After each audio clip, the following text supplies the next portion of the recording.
شاہ صاحب یہ فرمائیے گا کہ اگر ہم دیکھتے ہیں کہ بندہ جس شعبے میں بھی جائے تو کوشش کرتا ہے کہ وہ کامیاب وہاں پر ہو سکے اور اس شعبے کو کامیابی کے ساتھ اپنا کر جو ترقی اس کے اندر حاصل کر سکے۔ آج ہم معاشی طور پہ بڑے بدحال نظر آتے ہیں اور سچی بات ہے کہ معاشی طور پہ استحکام نہیں ہے، یہاں پہ آپ دیکھیں عدم استحکام بھی ہمیں نظر آ رہا ہے۔ لیکن اسلام نے جب ایک بعض اصول ہمیں پیش فرما دیے ہیں، آقا علیہ السلام نے اپنی سیر طیبہ سے ریاست مدینہ کے اندر جو ہمیں اصول عطا فرمائے ہیں، آج مسلمان امت نے اس کو کیوں ملوث خاطر نہیں رکھا؟ تو میرا خیال ہے تو یہ وجہ نہیں ہے جو آپ کو نظر آ رہی ہے کہ ہم نے ان اصولوں کو پس پش ڈال دیا اور آج جو ہیں ہم پریشانی کے شکار ہیں۔ بلا شبہ سام بخاری صاحب جیسے ابھی ڈاکٹر صاحب ارشاد فرما رہے تھے، اسلام نے ہمیں جہاں تجارت کی اہمیت اور اس کی حیثیت سے آگاہ کیا ہے جی، تو وہاں تجارت کرنے کے جو اسلوب ہیں، اصول ہیں، ضوابط ہیں، طریقہ کار ہے اور حکمت عملی ہے، اس سے بھی بڑی میں سمجھتا ہوں وضاحت کے ساتھ آگاہ کی ہے۔ جی، اور ڈاکٹر صاحب نے ایک بڑا خوبصورت جملہ بولا کہ نبی کریم رؤوف الرحیم صلی اللہ علیہ وسلم نے جہاں ہمیں تعلیمات ارشاد فرمائی ہیں نا، وہاں اس کے ساتھ ساتھ اپنا اسوہ حسنہ بھی پیش کیا اس حوالے سے۔ تو یقیناً یہ تو اللہ تعالیٰ کا وعدہ ہے جی، کہ جو میرے محبوب علیہ الصلوۃ والسلام کی اطاعت کرتا ہے جی، اور میری باتیں مانتا ہے، وَمَن يُطِعِ اللَّهَ وَرَسُولَهُ فَقَدْ فَازَ فَوْزًا عَظِيمًا، سبحان اللہ، فوز عظیم، بڑی کامیابی وہی پاتا ہے۔ جی، اور اس کا معنی کیا ہے؟ مفہوم یہ ہے کہ جو اللہ رسول کی ہدایات پر عمل پیرا نہیں ہوتا تاجر، وہ فوز عظیم نہیں، وہ ناکام ہوتا ہے۔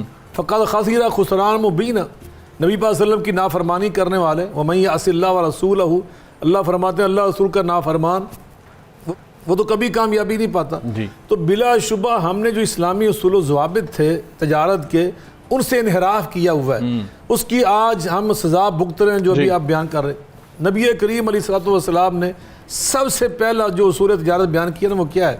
وہ یہ تھا کہ سچائی، التاجر الصدوق الامین مع النبیین والشہداء، اللہ کے رسول فرماتے ہیں کہ جو تاجر ہوتا ہے اور صادق ہوتا ہے، سچ بول کر کاروبار کرنے والا، دیانتداری کے ساتھ کسی کو دھوکہ نہیں دیتا، جیسے آپ فرماتے ہیں من غش فلیس منا، ملاوٹ کرنے والا وہ ہم سے نکل جاتا ہے۔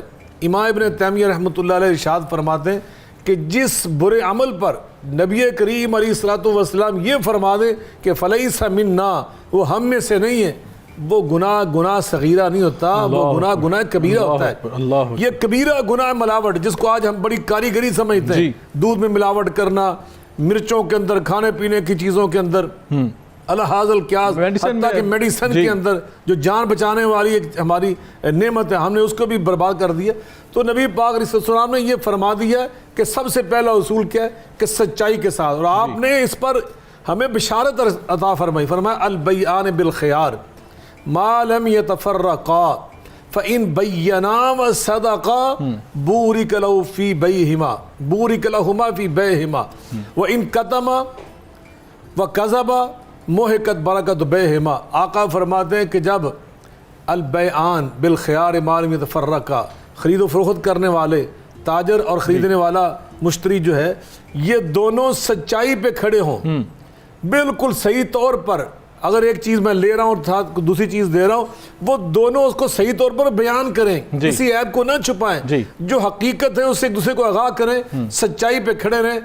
آقا نے زبان نبوت سے یہ بشارت دی ہے کہ بورک لہما فی بیعہما، اللہ ان کے کاروبار میں برکت ڈال دیتا ہے۔ بڑی خوبصورت بات ہے۔ اور شاہ صاحب یقیناً جب آقا علیہ السلام نے صفا پہاڑی کے اوپر جا کر آپ نے جو اپنے علاقے کے لوگ تھے ان سے جب پہلا خطاب فرمایا، تو وہ خطاب یہی تھا کہ وہاں پہ بھی انہوں نے گواہی دی، وہ آقا کی صداقت اور امانت کی گواہی دی تھی، اور یقیناً یہ تو مسلمانوں کا شیوا ہونا چاہیے کہ ان کے پیغمبر آقا علیہ السلام کی شان مبارک تھی، اور ہمیں تو اس کو اپنانا چاہیے۔ ہمارے لیے اگر اسوہ حسنہ کی ہم بات کرتے ہیں، سیرت کی بات کرتے ہیں، تو صداقت و امانت تو یہ سچی بات ہے، ہماری میراث ہے، اس کو ہمیں لینا چاہیے، اس میں عمل بھی کرنا چاہیے۔ شاہ صاحب سے یہ میں پوچھنا چاہوں گا کہ ہم جب بھی بات کرتے ہیں تو ریاست مدینہ کے مختلف ادوار کی بات بھی کرتے ہیں، عہد نبی صلی اللہ علیہ وسلم کی بات بھی کرتے ہیں، عہد نبی صلی اللہ علیہ وسلم کی بات کر لیں یا خلفاء راشدین کے دور کی بات کر لیں، جو ریاست مدینہ تھی، اس ریاست مدینہ کے اندر ہم دیکھتے ہیں صحابہ کرام تجارت بھی کیا کرتے تھے، اور بڑی کامیاب تجارت تھی۔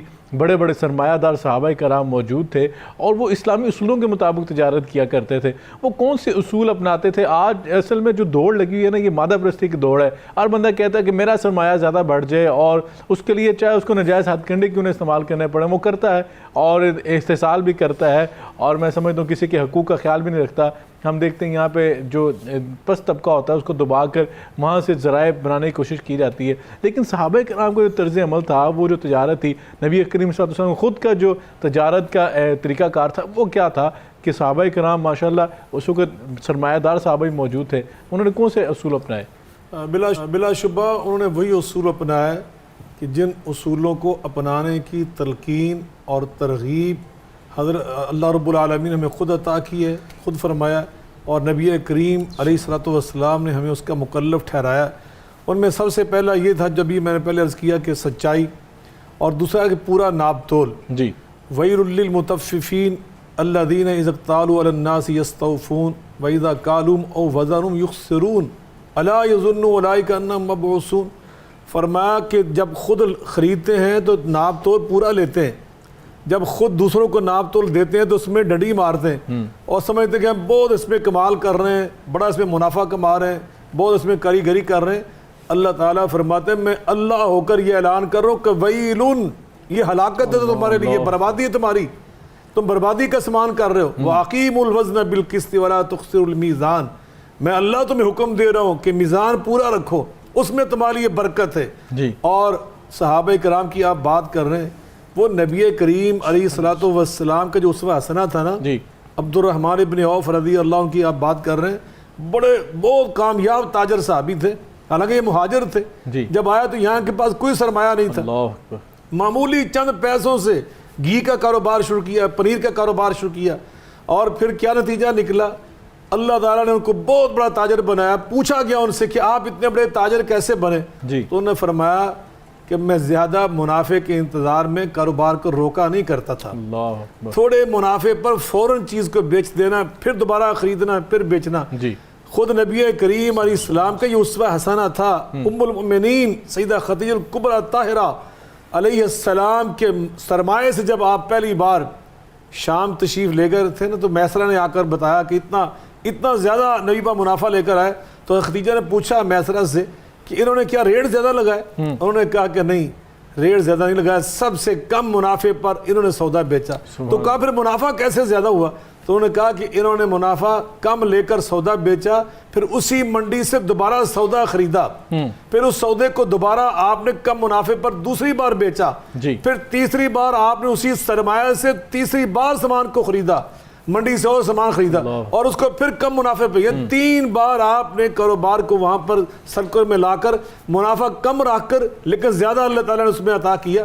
تو یقیناً یہ ہوتا ہے ایک تاجر مسلمان کا طریقہ کار.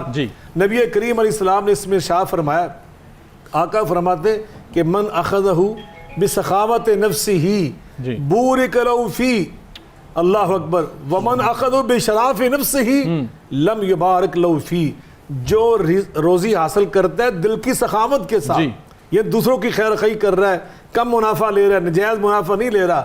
ہمارے تاجر تو نعوذ باللہ رمضان شریف آتا ہے تو نجائز منافع، حج بیت اللہ کا ٹائم آ جائے تو نجائز منافع، کرونا آیا تو ہم نے اللہ معاف کرے ادویات، معمولی جو پنسار کی چیزیں تھی ان کے ریٹ پتہ نہیں کہاں سے کہاں پہنچا دیے. یہ استحصال ہے. اللہ کے رسول وسلم فرماتے ہیں کہ جس نے ان چیزوں میں دل کی سخاوت کے اظہار کیا خرید و فروخت کرتے ہوئے، میں اللہ کا رسول ہونے کی حیثیت وسلم یہ گارنٹی دے رہا ہوں، اسے بشارت دے رہا ہوں کہ بورک لہ فی، اللہ اس کی روزی میں برکت ڈال دیتا ہے. اور جو اس کے الٹ کرتے ہیں فرمایا اس کی روزی میں برکت نہیں دے. اور برکت پتہ کسے کہتے ہیں؟ فرمایا کہ ثبوت الخیر الہی فی الشیء، جس رزق میں اللہ کی طرف سے اور خیر آ کے مل جاتی ہے اسے برکت کہتے ہیں. ما حلت فی قلیل الا کثرا ولا فی کثیر الا نفع. اگر وہ چیز کم ہونا تو اللہ کی برکت سے وہ زیادہ ہو جاتی ہے، اگر پہلے اس کا حجم زیادہ ہو، تعداد زیادہ ہو تو وہ نفع بخش بن جاتی ہے.